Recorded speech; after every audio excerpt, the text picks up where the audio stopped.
Praise the lord. ఈరోజు దేవుని వాగ్దానం యోహాను సువార్త 4వ అధ్యాయం 14వ వచనం. నేనిచ్చు నీళ్లు త్రాగువాడు ఎప్పుడును దప్పిగొనడు. ప్రియదైవజనమా, యేసు ప్రభు ఇచ్చే నీళ్లు శరీర దాహమును తీర్చే మామూలు నీళ్లు కాదు. ఎందుకనగా శాశ్వతముగా దాహాన్ని తీసివేసి జీవాన్ని కలిగించే నీళ్లు ఎక్కడా లేవు. ఆయన ఇచ్చే నీళ్లు జీవాన్ని కలిగించే ఆత్మీయ దాహమును తీర్చగల వాక్యము, పరిశుద్ధాత్మనే ఆత్మ సంబంధమైన నీళ్లు.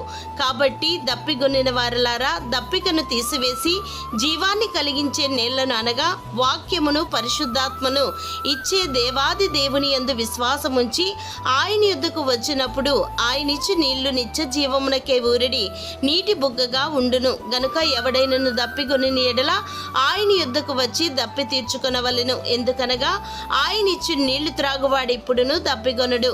దేవుడు మిమ్మును దీవించునుగాక. ఆమేన్.